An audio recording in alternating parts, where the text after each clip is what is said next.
So let me show you how I did the grass. If I unlock this, you can see this is all one layer.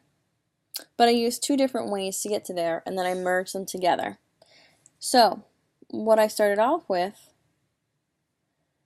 was, let me actually add a new layer, and I'll call this Grassy Hill. Lock the background, make sure that layer is highlighted. Coming over here, again going to my rectangle tool, and this looks good. Change the color a little bit.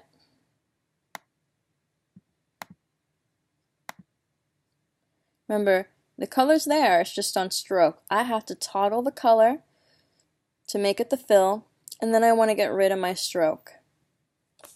Once I'm on V, or the move tool, you can see now no stroke, and it's the color I wanted. So I've used the rectangle tool, that's good, but now what I can do is use the pencil tool to get these natural waves in. So I'm coming over here, I'm on the pencil tool, or Command N, making these hills, and what I have to do, I'm finishing off the shape, okay? With the pencil tool, you really don't see an overlap. It will just connect itself together. Now, instead of coming over here, picking out a color that might be this green or might not be this green, one way I can do that is by using the eyedropper tool. Hotkey is just I on the keyboard, and you can also see that it lit up the eyedropper tool. So either please use this tool or learn your hotkey. I had this loaded, I just click on this hill, and there we go, it's the same color. Now, yes, these two are matching up, and it looks like this, but it's not one shape. And I'm going to show you how to do that in just a minute, but first I'd like to clean up the hill a little bit. I don't really like how this is looking, and I want it a little bit smoother. And that's where the smooth tool comes in, right under the pencil tool. So what the smooth tool does is just sort of rearrange and sort of clean up your lines and your anchor points. It's not a tool for everything, but it does help for little things, just to smooth out your lines. And you know, to me that looks good. I got rid of that sort of jagged edge right, and I'm good. So what I'm going to do now is I have to make sure both items are highlighted. So I, just like in Photoshop, click, Shift, and click again. You can see both of them are there. Both of them must be overlapping, which they are. And then I'm going to come over here to my Pathfinder.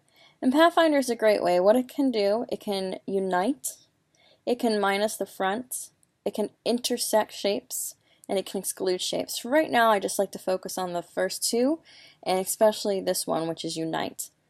Again, if you cannot find Pathfinder, you must go up to Window. Pathfinder will be right there, and it will pop up over here. If I click this button, there we go. One complete shape. Now, what I'd like you to do with the shape tool, the pencil tool, Pathfinder, is finish off this bear. So you can see, once I unlock, and I'll lock the rest of them, you can see that this is one shape, and if we come over here to the color, we can see a foreground and a stroke. Again, foreground and stroke. And the strokes, again, are different, right? So if I come over here, 3 lines equals stroke, I can change the stroke. I can make it thin, or I can make it super thick. With here, these were different shapes built into each other, and then with the Pathfinder tool, they merge them together.